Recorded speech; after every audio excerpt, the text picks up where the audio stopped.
Eh bien, merci bien pour cet accueil aujourd'hui et hier. Vivre les 40 ans avec l'Église de Sion, c'est quelque chose. Alors, pour finir en relativiste, vu que j'ai plus que 40 ans, j'ai déjà vécu 40 ans, et puis, mais ça fait quand même drôle, hein. Il faut le reconnaître. Et c'est une joie d'être avec vous ce matin. Il y a des nouvelles personnes, des personnes qu'on ne connaît pas, et c'est toujours une bonne chose. Au fond, on se trouvera toujours devant nous avec quelque chose qu'on ne connaît pas, avec quelqu'un qu'on ne connaît pas. Merci beaucoup. J'aimerais lire avec vous un texte dans l'Évangile de Luc. L'Évangile de Luc au chapitre 6, depuis le verset 13. Luc 6, verset 13 et suivant. Vers cette même époque, Jésus se retira sur une colline pour prier. Il passa toute la nuit à prier Dieu. À l'aube, il appela ses disciples auprès de lui et choisit 12 d'entre eux, qu'il nomma apôtres: Simon, qu'il appela Pierre, André, son frère, Jacques, Jean, Philippe, Barthélemy, Matthieu, Thomas, Jacques, fils d'Alphée, Simon le Zélote, Jude, fils de Jacques, et Judas l'Iscariote, qui finit par le trahir. En descendant avec eux de la colline, Jésus s'arrêta sur un plateau où se trouvait un grand nombre de ses disciples, ainsi qu'une foule immense, venue de toute vallée centrale, de Sion, de la région du Bas-Valais, et puis également de la noble contrée. Tous étaient venus pour l'entendre et pour être guéris de leur maladie. Ceux qui étaient tourmentés par des esprits mauvais étaient délivrés. Tout le monde cherchait à le toucher, parce qu'une puissance sortait de lui et guérissait tous les malades. Alors Jésus, regardant ses disciples,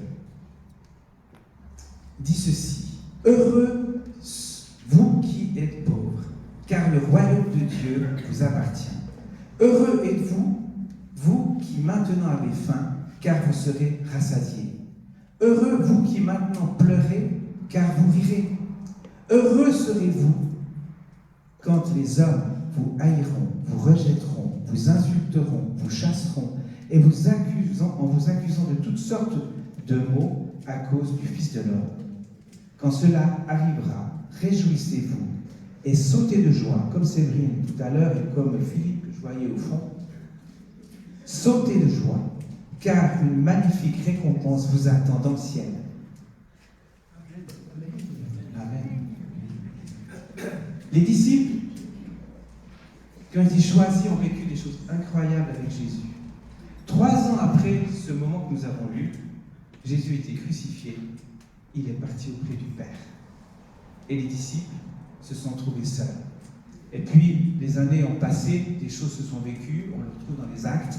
Et puis, à la fin de la Bible, il y a le livre de l'Apocalypse. Et c'est l'apôtre Jean, un de ces apôtres qui avait été choisi par Jésus, certainement le seul qui restait à ce moment-là. Tous les autres avaient déjà été enlevés auprès de Dieu. Et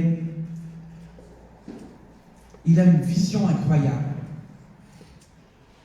Et c'est dans cette vision, eh bien, un ange lui dit différentes choses, mais il lui dit entre autres au verset 7, Apocalypse 1, verset 7, « Voici, il vient au milieu des nuées, et tout le monde le verra, et même ceux qui l'ont percé, et toutes les familles de la terre se lamenteront à cause de lui. Oui, Amen. Moi, dit Jésus, je suis l'alpha et l'oméga, celui qui est, qui était, qui vient, le Tout-Puissant. Moi, je suis l'alpha et l'oméga, celui qui est, celui qui était, celui qui vient, le Tout-Puissant. » Et cette déclaration de Jésus à son propos ne commence pas par le passé. Quand Jean-Luc m'a dit, bon, dimanche, tu dis ce que tu veux, mais tu peux aussi parler, par exemple, on aura passé du passé, parle un peu de l'avenir. Et en y réfléchissant, j'ai pensé à ce texte. Et c'est bizarre mais avec mon petit côté cartésien, ce texte, je le disais ainsi, je suis celui qui était, celui qui est, celui qui sera. Et pourtant, je l'ai lu des quantités de fois. Et en le relisant là, je réalisais, qu'est-ce qu'il a dit au départ? Je suis celui qui est. Je suis celui qui est. Jésus ici ne commence pas par le passé, ni par le futur, mais par le présent. Et à ses yeux, peu importe le passé, ce que tu penses de l'avenir, ce qui compte, c'est ce que tu es, ce que tu vis, ce que tu veux aujourd'hui avec lui. Et ce qui compte pour toi et pour la communauté dans laquelle tu es, c'est la réalité de Jésus aujourd'hui. Et c'est au fond la réalité de Jésus aujourd'hui qui nous fait aller de l'avant malgré notre passé. Je suis celui qui suis, ou celui qui est. Est-il dit dans Exode 3,14, Dieu dit à Moïse, je suis celui qui suis. Quand Moïse lui a demandé son nom, je suis celui qui suis. Et il ajouta, c'est ainsi que tu répondras aux enfants d'Israël qui te demanderont qui c'est qui t'envoie. Tu leur diras, celui qui s'appelle je suis m'a envoyé vers vous. Et les disciples peuvent se rappeler tout ce qu'ils ont vécu avec Jésus dans le passé. Et il peut en ressortir des belles choses, mais aussi peut-être une grande nostalgie. Mais Jésus vient à un de ses disciples, mais il vient aussi à tous ceux qui l'entendent, qui l'entendront, qui le liront dans l'Apocalypse, en disant « Je suis celui qui est ». Celui qui est là pour vivre l'aujourd'hui avec toi, avec vous. La Bible affirme que Dieu est éternel. Son Fils est éternel. Il est toujours présent. Et c'est pour cela qu'il peut te conduire à vivre pleinement l'aujourd'hui. Jésus le résume par cette parole dans Matthieu 6, 34. Ne vous inquiétez donc pas du lendemain, car le lendemain aura soin de lui-même. À chaque jour suffit sa peine. Jésus, dans cette déclaration, nous appelle à considérer le présent et le vivre à fond. Il est si important de bien vivre le présent, le vivre dans la reconnaissance. Beaucoup trop de personnes vivent le présent dans l'insatisfaction. Je me suis toujours souvenu, alors qu'on était une petite communauté à Sion, chemin des collines, et on était allé à une convention des églises apostoliques de Suisse romande. Et puis là, en avant, on avait de la musique, à peu près 3-4 fois l'équipe qui était là, et puis on met tout, la batterie et tout, et on est retourné à notre petite communauté, et on se prima, ting-clang, tam-tam.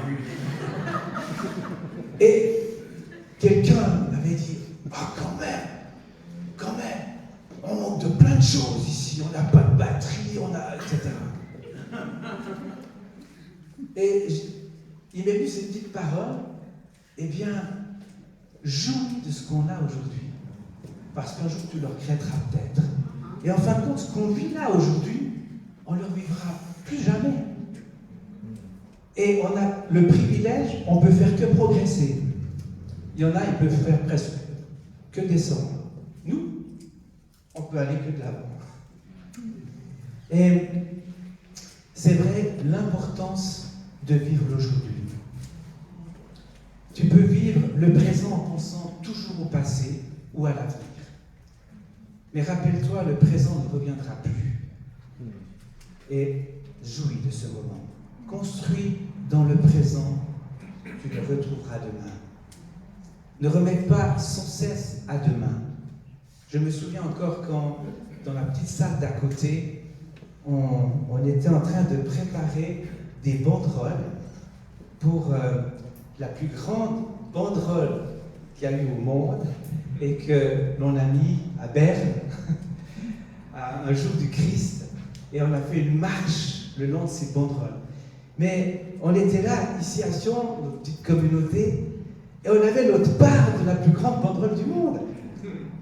Et puis, j'étais là et je regardais tous ceux qui s'appelaient, les artistes et tout.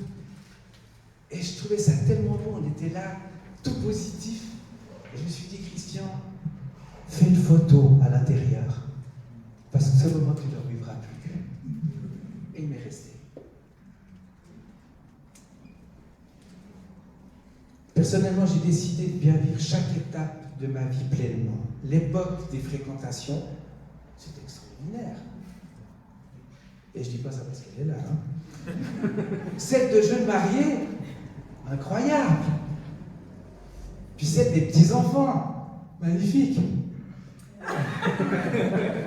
Et puis celle des enfants qui grandissent, de l'adolescence, où tu refais ton dictionnaire complètement, de la jeunesse, de nos enfants, et puis aujourd'hui, nous vivons celle de grands-parents.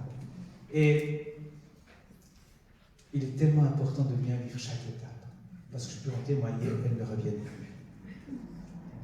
Ne passons pas notre temps au regret et à espérer que l'avenir aille mieux.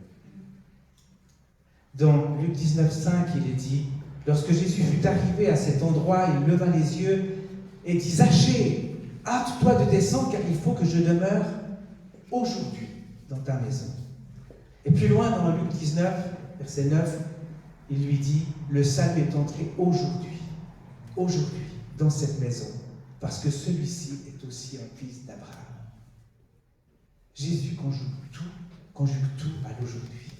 C'est aujourd'hui. C'est en fait aujourd'hui que tu es appelé à vivre quelque chose de particulier.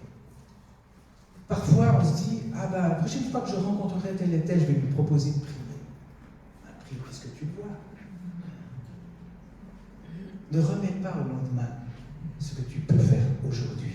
C'est aujourd'hui, le jour du salut.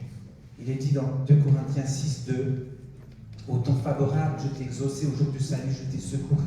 Voici maintenant le temps favorable. Voici maintenant le jour de salut. Nous sommes appelés à faire de chaque jour un jour de salut. Salut pour nous-mêmes, salut pour nos proches, pour ceux qui nous entourent. Il est vrai que ton présent peut être en partie conditionné par ton passé. Mais Jésus te fait la promesse et t'appelle à régler le passé. Il a payé pour tes péchés et les blessures du passé. Il l'a fait afin que tu puisses vivre le présent sans dette, en paix et dans l'assurance. Si ton présent se vit sur cette base, tu pourras envisager ton futur avec conviction, avec espérance. Puis Jésus dit, je suis celui qui était. Parce qu'il est tout puissant, tout présent, et qu'il t'aime, il te permet dans l'aujourd'hui de voir en face ton passé et les conséquences sans subir ton passé. Bien entendu, les disciples se souvenaient du vécu avec Jésus. Il y avait des super souvenirs, mais il y avait aussi des souvenirs douloureux, difficiles. Voir Jésus rejeté, se sentir eux-mêmes rejetés, persécutés. Et Jésus veut te conduire à savoir ton passé, à t'en rappeler, sans qu'il te conditionne et te téléguide tout au long de ta vie. Dans le présent, il veut te conduire à pouvoir reconnaître le passé, être encouragé par les expériences du passé et à régler le passé qui te trouble, qui te fait mal, pour aller plus loin. Parce qu'il est celui qui était. Il connaît donc parfaitement ton passé. Il sait toutes les injustices que tu as commises et il sait celles que tu as subies. Il sait là où tu as été victime et là où tu as fait des victimes. Dans le présent, il t'accompagne pour être libre du passé. Les risques du passé, c'est notamment celui du regret. Comment être heureux dans le présent si on passe son temps à regretter le passé? Et on peut le regretter à cause de tout ce qu'on a vécu de mots difficiles. On peut le regretter aussi Parce qu'on a vécu des choses chouettes, et puis on vit autre chose. Je dirais que le risque du passé, c'est aussi celui de la comparaison, en bien ou en mal. Ah, qu'est-ce que c'était mieux avant? Avec un tel, et puis là, dans cette époque-là, c'était plus cool. Et avec le temps, eh bien c'est vrai, nous pouvons vraiment idéaliser le passé. C'est de faire du passé une norme et des ornières. Ça, c'est un risque. Des ornières pour l'avenir, mais ne pas être libre pour les innovations, les changements du présent. Il y a le risque de l'opposer, mépriser le vécu du passé, vouloir complètement l'effacer. Nous sommes tous héritiers de quelque chose. Des choses bonnes, positives, et des moins bonnes, et parfois mauvaises. Jésus dit dans Matthieu 12,35, « L'homme bon tire de bonnes choses de son bon trésor. Et l'homme méchant tire de mauvaises choses de son mauvais trésor. » Il se fait que très souvent, on est un petit peu bon, un petit peu méchant, donc on a des choses bonnes et puis des choses pas trop bonnes. Et Jésus est venu pour purifier notre trésor, ton trésor. Dans la loi suisse, nous pouvons refuser certaines successions si elles sont négatives. J'ai béni le Seigneur, ma femme avait un papa qui avait des choses assez positives. Donc, si on a vécu des époques où on se posait la question du lendemain, on doit reconnaître qu'on a été particulièrement béni. Donc, on ne l'a pas refusé, celui-là. Par contre, il y a d'autres héritages que nous avons refusés. Parce qu'en Christ, nous pouvons refuser ce qui ne l'a pas glorifié dans le passé. Il nous libère du négatif du passé, de nous-mêmes et de ceux qui ont été nos aïeux. Parallèlement, dans le présent, il nous permet de puiser dans le trésor du passé. Dans Jean 14, 26, Jésus dit, « Mais le Consolateur, l'Esprit Saint que le Père enverra en mon nom, vous rappellera tout ce que je vous ai dit. »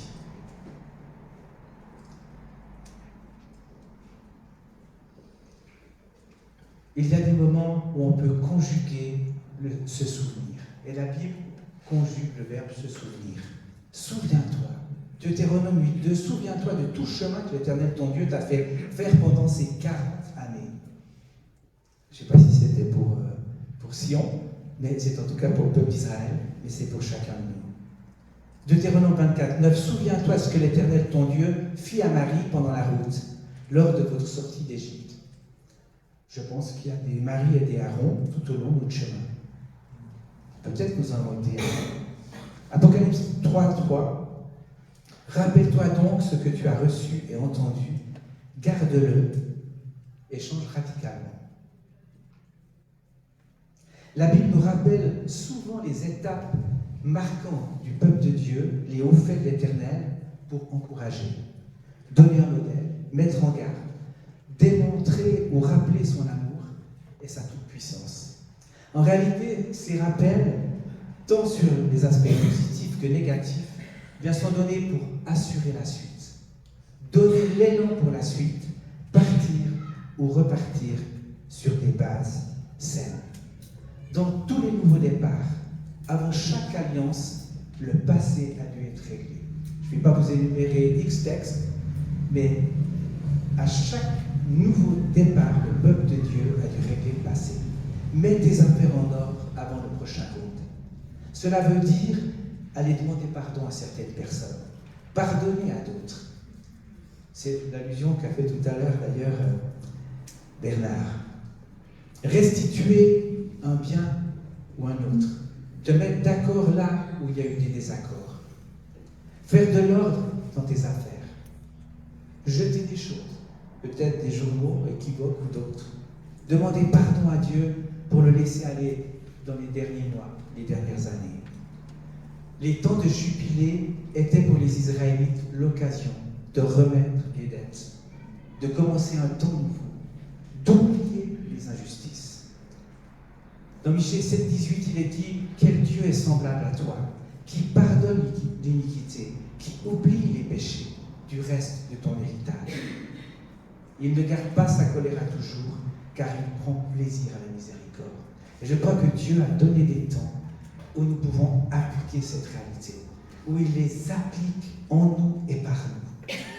Et ces 40 ans, ce jubilé, peuvent être un axe où des choses sont réglées.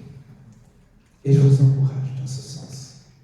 Trop de couples ont fini par casser leur alliance, pourtant prise devant Dieu et ayant demandé sa bénédiction.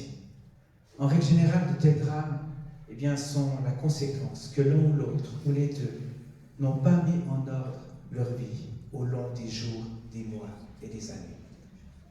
Le passé, il est déjà hier. Et si quelque chose n'est pas en ordre hier, c'est quelque chose du passé à mettre en ordre aujourd'hui. Et si tu ne le fais pas, les jours vont passer, les mois vont passer, les années vont passer, et tu vas oublier. Mais ce que tu as vécu ne t'oublie pas, et il te suit. Et un jour ou l'autre, peut-être que tu ne vas même pas réaliser, mais les résultats seront là. Des laissés-aller ont fini par assécher les ressources de la vie. Des péchés non confessés, parfois cachés, ont fini par étouffer les élans et les justes réflexes de pardon, de dialogue. Le manque de remise en question, de recherche de la présence de Dieu ont refroidi l'amour. Des mots qui ne devraient jamais se dire, des attitudes qui ne devraient jamais se vivre, ont fait place dans ce qui devait être comme un sanctuaire de Dieu. Les résultats en sont des blessures souvent profondes, qui touchent parfois davantage l'un que l'autre. Un des deux, parfois les deux, petit à petit ont été, par le temps, par les circonstances, comme anesthésiés. Et n'ont plus vu et senti, n'ont plus su voir la douleur de l'autre et le drame qui se vit. Et cela peut se vivre dans toutes nos relations, et aussi au sein de la communauté. Mais Dieu n'a pas dit son dernier mot. Des retours à Dieu, des prises de conscience peuvent encore intervenir.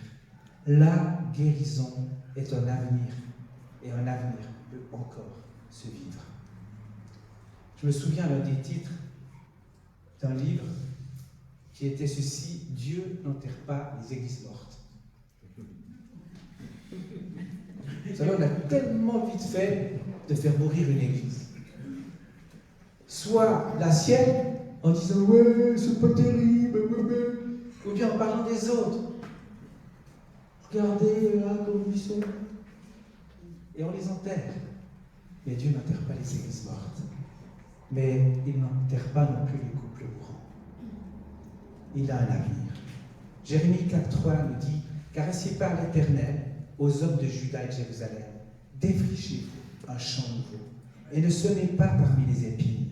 Défrichez-vous un champ nouveau. » Et je crois que la défriche, ça doit être régulier. Nous avons un jardin, et on passe notre temps à défricher les mauvaises herbes. Et c'est la même chose dans une vie, chers amis. Et j'en fais pas exception. Je n'ai pas appelé ma femme à témoigner, parce que je n'ai pas pris de risque aujourd'hui. Jésus a dit « Je suis celui qui est, qui était et qui vient. » Et remarquez que pour l'avenir, Jésus dit « Je suis celui qui vient et non pas celui qui sera. » Jésus ne sera pas, il est. Il est pour tout l'avenir et pour l'éternité. Et sa présence pour la suite n'est pas une question. Par contre, dans la perspective de l'avenir, il nous fait une promesse. Il vient, il revient, et il revient bientôt. Nous sommes en direction de l'éternité. Nous vivons déjà l'éternité en réalité. Il est là avec nous. Il y a un avenir et une espérance assurée. Tu es appelé à mettre ta confiance en celui qui est pour toujours et pour l'avenir. Il te redit et le redit à l'église de Sion, Jérémie 29,11, « Car je connais les projets que j'ai formés sur vous, dit l'Éternel, projets de paix et non de malheur, afin de vous donner un avenir et de l'espérance. » Jérémie 29,11. Dieu a des projets.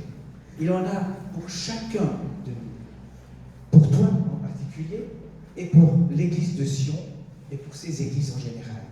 Mettre le cap vers l'avenir, c'est se laisser inspirer, c'est oser, ne pas craindre d'innover.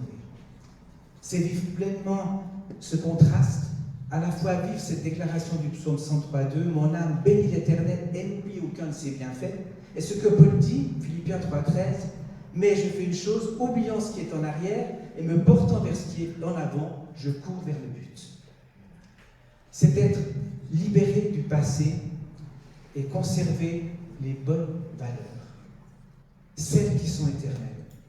L'évangile et la parole de Dieu d'abord, la communion fraternelle authentique, travailler ensemble, l'esprit d'équipe, la famille, la loyauté, une éthique biblique respectueuse de la personne, une foi réelle dans les promesses de Dieu exprimées dans la Bible, la foi dans les prophéties, l'expression des dons charismatiques vécus avec les fruits de l'esprit.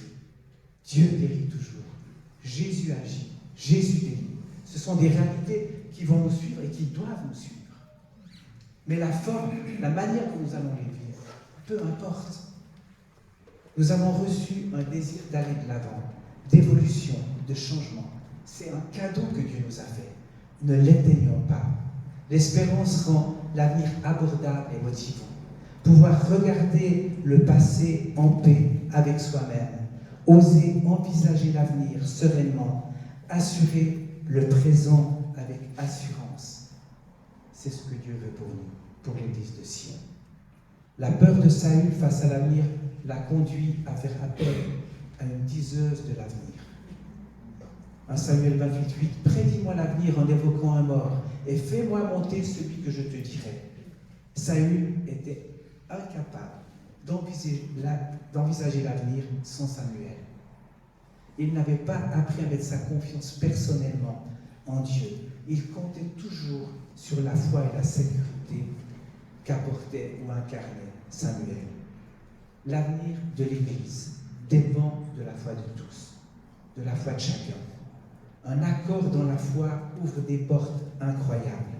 Un regard de foi sur le présent et l'avenir suscite des inspirations dans la mise en pratique. Et cette mise en pratique, elle aura des impacts incroyables, insoupçonnés. C'est ce que je vous souhaite, chère Église de Sion. Je regarde le miroir et je vois une merveilleuse Église. Je vois en arrière, mais je vois en avant. Il y a un avenir. Peut-être qu'il y a un avenir dans ces locaux. À l'époque, excusez, je prends encore un petit instant puis je finis. À Genève, l'Église avait cherché pendant 40 ans des locaux. Et puis le Seigneur a fait grâce qu'on avait depuis peu de temps fini l'Église de Sion, enfin les locaux là, qu'un avenir s'est ouvert et on a trouvé des locaux à Genève et on les a également transformés de fond en comble. Ça nous a pris 5 ans. Mais quand on a eu la possibilité d'avoir ces locaux, on a eu le privilège d'avoir un héritage. À peu près 800 000 francs, c'est déjà pas mal. Et puis, on l'avait placé à la Migros, pour ne pas nommer la banque. Et puis, tout était venu, c'était l'ancienne poste du Bouchet, maintenant il y a Balexer, l'ancienne poste du Bouchet, et puis on s'est mis sur la liste, on n'avait pas donné, parce que c'était une proposition de somme, on était les deuxièmes. Les premiers ont été écartés, la loi du Seigneur, et puis c'était nous. Et là, téléphone à mon banquier, bien sûr. Alors voilà, on arrive au moment et tout, et il m'avait dit « Pas de problème, monsieur. » Pas de problème, sur mon téléphone, écoutez, il faut que je vois 2-3 choses. Et puis le suivant, c'était « J'y comprends rien, mes responsables ne sont pas d'accord. » C'était l'époque du temple solaire. Donc voilà, tout le monde était suspect. Et s'en est suivi toute une histoire parce qu'on n'avait jamais eu les congés de l'église, de nos locaux. Et puis là, je me suis dit, Christian, retourne à Sion. Bienvenue. Et on a commencé à faire toutes les banques, et il n'y en a pas une qui acceptait. Et là, je me suis dit, Seigneur, l'Église va dire, vous êtes fous là, le conseil ou quoi? Eh ben non. Plusieurs sont venus vers nous et ont dit, est-ce que si on donne plus d'argent, ça va aller? Franchement, ça a été une des plus belles époques de ma vie, de sentir l'Église unie. Franchement, j'ai souvent lu ces textes où il est dit, ils étaient comme un seul homme, une seule femme aussi. Voilà. Et on vivait ça, franchement. L'Église est restée unie d'un bout à l'autre. Même ceux qui étaient sceptiques, qui avaient visité les écoles, ils ont dit, mais on va faire quoi dans cette cave? Ils sont au sous-sol. Et puis il y avait les autres qui disaient, waouh, on va pouvoir faire des locaux pour les enfants. Et ils sont restés unis. Je ne sais pas ce qui va se passer dans la suite pour ces locaux. Que le Seigneur nous garde unis. Mettons notre foi ensemble. Et des portes incroyables peuvent s'ouvrir. Nous allons prier.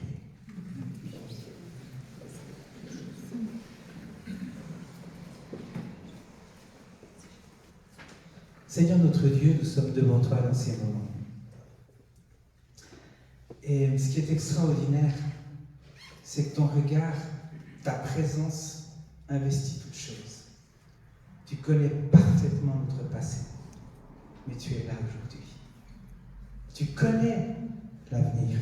Tu as des projets pour l'avenir, mais tu es là aujourd'hui. Et tu nous y prépares, et tu prépares aussi en réglant le passé. Et j'aimerais vraiment t'encourager. Il y a peut-être des choses que tu n'oses pas regarder dans le passé. Il y a des choses que tu as mis à la cave et tu ne retournes plus jamais dans la cave. Mais le Seigneur te dit, je suis avec toi dans ton présent et je vais t'accompagner à la cave. Et là, tu vas pouvoir ordonner à ce passé de s'en aller. Et s'il y a des choses qui, si tu es honnête, te pèsent et que tu traînes comme des boulets, alors ce matin, viens à Jésus avec cela. Regarde en face ton passé. Dépose-le à la croix. Il a donné sa vie pour ton passé, entièrement pour ton passé.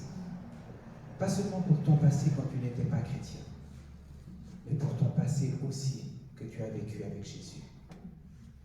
Et où il y a eu des boulettes, où il y a eu des choses qui n'auraient pas dû être. Tu peux déposer ces choses aujourd'hui. Et Seigneur, nous sommes tous devant toi, des personnes nouvelles, puis des personnes qui sont là depuis le début de cette communauté. Et c'est sûr, il n'y a aucune communauté qui avance sans erreur, sans avoir blessé. Et dans ce temps de 40 ans, dans ce temps de jubilé, nous voulons, Seigneur, déposer devant toi toute blessure réciproque qu'il y a pu y avoir et te laisser régner, et te laisser agir, et te laisser guérir. Nous te demandons pardon, Seigneur, pour toutes les lacunes qui ont été là, pour toute offense qui a été faite, le sachant ou ne le sachant pas. Et nous voulons vraiment proclamer ta seigneurie et ton autorité sur ces réalités du passé. Te remercions pour toutes les choses vécues et ta belle fidélité. Mais nous déposons au pied de la croix tout ce qui ne t'a pas glorifié. Dans le nom de Jésus. Sois libéré ce matin. Sois libéré des choses qui ont hanté ta vie peut-être. Sois libéré et entre dans un temps nouveau. Et Seigneur, nous voulons ce matin aussi nous engager dans ce temps présent et te dire, Seigneur, Reine, je suis là devant toi pour te servir, pour marcher avec toi et pour toi.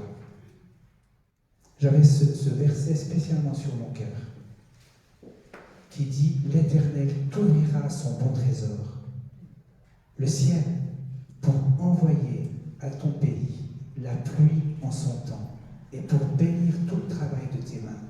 Tu prêteras à beaucoup de nations, tu n'emprunteras point Deutéronome 28, 12. Et j'avais vraiment cela pour l'Église. Mais j'avais une parole pour, en tout cas, une personne. Certes, tu auras un avenir heureux. Moi, je le jure, je te délivrerai au temps de ton malheur, au temps de ta détresse. Ce sont tes ennemis qui viendront déplorer.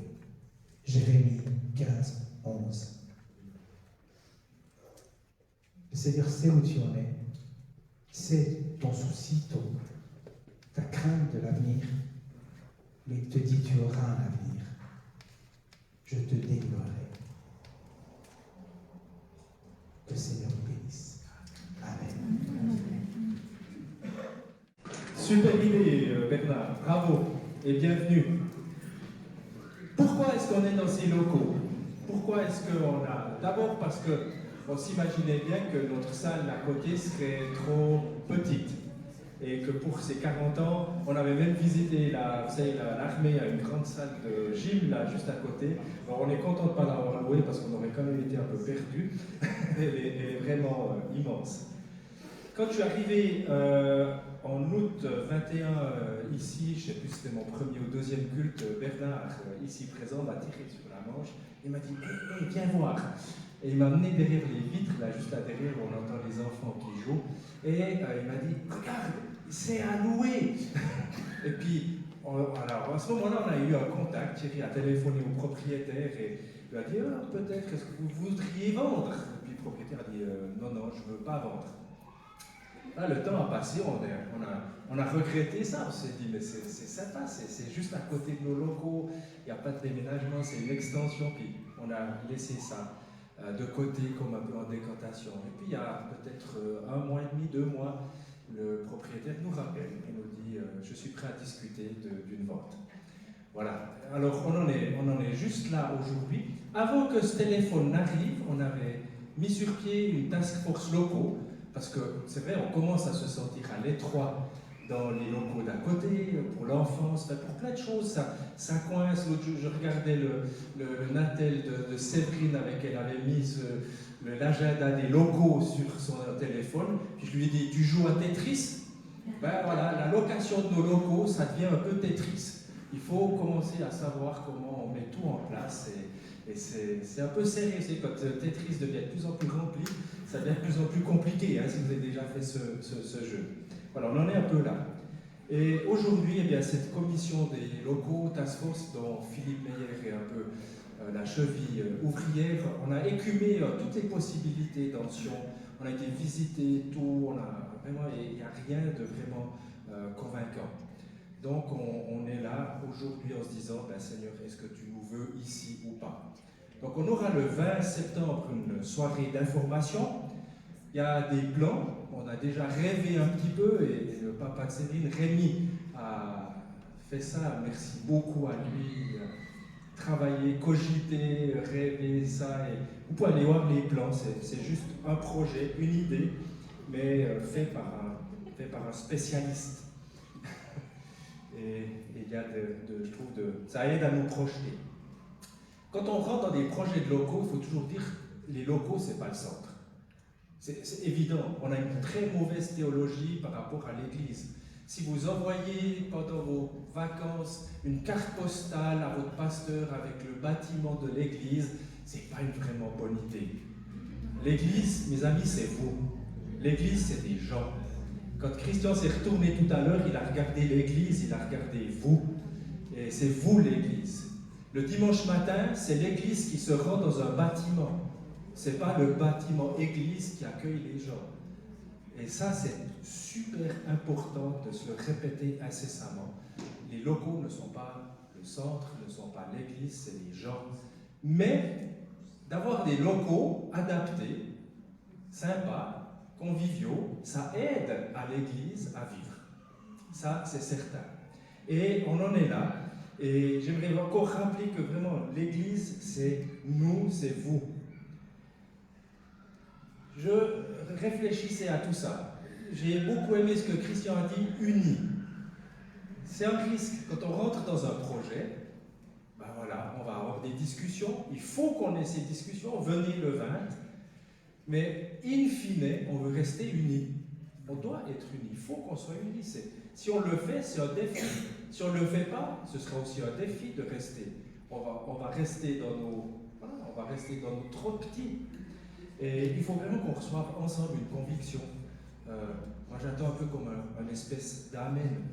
Et vous savez, je reviens du Népal, je vous en parlerai un peu plus la semaine prochaine. Et au Népal, quand on veut partir dans les montagnes, on fait toujours un camp de base. Et je me suis dit, mais est-ce que ce lieu ici, ça pourrait devenir le camp de base de nous pour aller dans les vallées? Quand on monte dans la montagne, on a toujours besoin d'un lieu où on revient. Un lieu de formation, un lieu de restauration, un lieu de repos, un lieu où on est pour des formations plus grandes, mais pour repartir. Et vous voyez, les vallées, on doit rejoindre ces vallées. On doit, à un moment donné, implanter dans ces vallées. Mais le fait d'implanter dans les vallées n'empêche pas d'avoir un camp de base. Je pense même que si on n'a pas de camp de base, on n'ira pas dans les vallées. J'ai un peu cette conviction. Vous savez pourquoi? Parce que ceux qui n'ont pas besoin de camp de base, ils s'appellent Reinhold Messner, ils s'appellent Erhard Loretan, ils s'appellent André Georges. Je ne sais pas si vous connaissez ces fameux montagnards, mais je suis étonné de la méconnaissance des valaisans de la montagne. C'est pas un reproche, mais André Georges, c'est un de vos plus fameux guides valaisans. Il habite Évolène. Actuellement, il ne peut plus marcher parce qu'il a fusillé ses genoux, mais il élève des yaks et il se promène avec ses yaks autour d'Évolène. Et lui, il a fait des trucs de malade en montagne, mais de fou. Et lui, il peut se passer d'un camp de base. Mais nous, je pense qu'on ne pourra pas se passer d'un camp de base. Alors, ce que notre camp de base sera ici, eh bien, prions, recevons, rêvons, et puis on va voir. Je rêve d'un centre de formation, d'un centre de transformation, d'un lieu où on équipe et on envoie. L'Église ne peut pas être repliée sur elle-même. L'Église est un poumon qui injecte la vie dans la région où Dieu l'a placée. Hier, on a été invité à bénir Sion. On veut bénir Sion. On veut bénir plus loin que Sion. On veut bénir la région. Et on veut bénir ces vallées qui nous entourent. Toucher, influencer, implanter. Ça, c'est la vision. Et si on a pour ça, on a besoin de locaux plus grands, ben Dieu nous aidera à les avoir. Il nous donnera cet équipement. Voilà, merci de ensemble nous mettre dans la prière pour ça. Que chacun puisse honnêtement, sincèrement devant Dieu dire Seigneur, qu'est-ce que tu veux pour notre communauté? Voilà pourquoi on est ici aujourd'hui. On a profité, on s'est dit, peut-être que le propriétaire va nous... Il y a 10 jours, c'était encore rempli de machines. Hein. Toutes les machines que vous voyez là, ça était complètement envahi. Et tout à coup, les gens sont venus de la gérance, ils ont commencé à évacuer. Et on s'est dit, c'est super. Puis encore 8 ou 10 jours, il y a eu une petite esclandre entre les gens de la gérance et nous, parce qu'ils ne savaient pas qu'on allait venir ici pour ce culte. Donc c'était un peu chaud, mais on était contents. Et moi, je vais vous dire encore un truc. J'ai galéré à Lausanne pendant des années pour avoir un son correct. On a investi des milliers de francs. On a dû mettre, je ne vous dis pas tout ce qu'on a dû faire pour avoir un son à peine correct. Et ce matin, le son dans cette salle, et merci beaucoup à l'équipe technique, était meilleur qu'à Lausanne.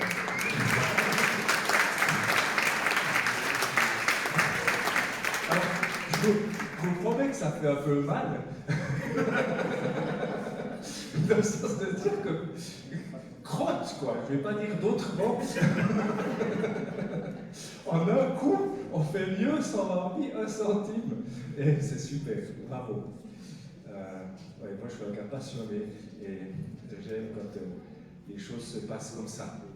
On va entrer dans le cours Vivre libéré. Et j'en ai déjà parlé un peu la semaine prochaine. C'est un cours sur l'identité. Ça, c'est le côté raisonnable. Puis ce matin, Christian en a parlé aussi. Et quand on parle du passé, vous voyez, on trimballe tous des vieilles casseroles. Je ne sais pas si vous avez déjà vu les mariés qui partent avec leur voiture et puis ils ont une série de vieilles casseroles. Et ça, c'est notre vie. On a des blessures, on a des moments de dégâts, on a des moments où on est blessé, où on a reçu des coups, on a des moments où il y a des déceptions. il y a des moments où il y a des deuils, il y a des moments où il y a des changements qui ne sont pas ceux qu'on aurait voulu, etc., etc. Et puis, ça prend place dans notre vie. Et ces vieilles casseroles, eh bien, on vous encourage, on vous invite. Christophe citait le regret. Qui n'a pas de regret ici? Et ce serait bien de pouvoir se dire, on veut vivre libéré. Le projet de Dieu pour notre vie, c'est de vivre libéré. Et là, c'est un cours, c'est un moyen que Dieu donne pour essayer de vivre des étapes. Vous allez sur le site de l'église et il y a une image qui surgit comme ça. Vous allez vous dire, mais qu'est-ce que je fais de ça? Vous vous inscrivez. C'est écrit, je m'inscris. Vous cliquez dessus et on recevra tout ce qu'il faut. Il y a déjà quelques personnes inscrites et on vous encourage. Ce sera top.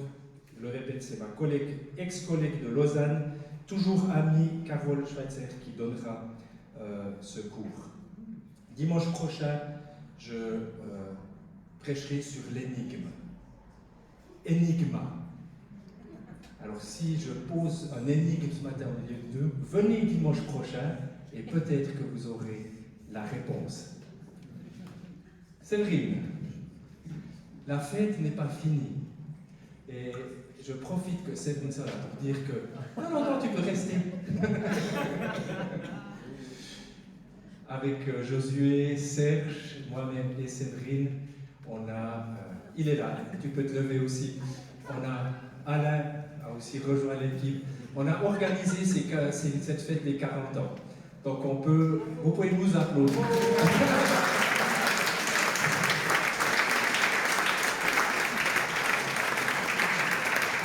On a rêvé, on a pensé, on a dit quel mot, qu'est-ce qu'on veut servir comme valeur. Et voilà, et la fête n'est pas terminée, mais vraiment un immense merci. C'est vrai, beaucoup de travail. Mais en même temps, voilà, je pense que le résultat valait la peine. Et merci, parce qu'il n'y a pas que nous qui avons travaillé, merci à toutes les autres personnes. Et je ne prendrai pas le risque qu'a pris Christian hier de citer des gens, j'ai trop peur d'en oublier. Donc merci à tous ceux qui ont collaboré d'une manière ou d'une autre à ces 40 ans, c'est vraiment super.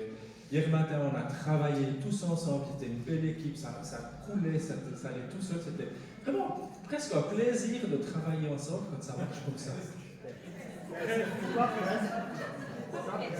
Je sais pas. Je pense parce que je suis suisse. C'était bien. Avec enlevé le presque. C'était parfait. Bon, c'était grâce à Séverine quand même, il faut le dire. Parce qu'elle, c'est...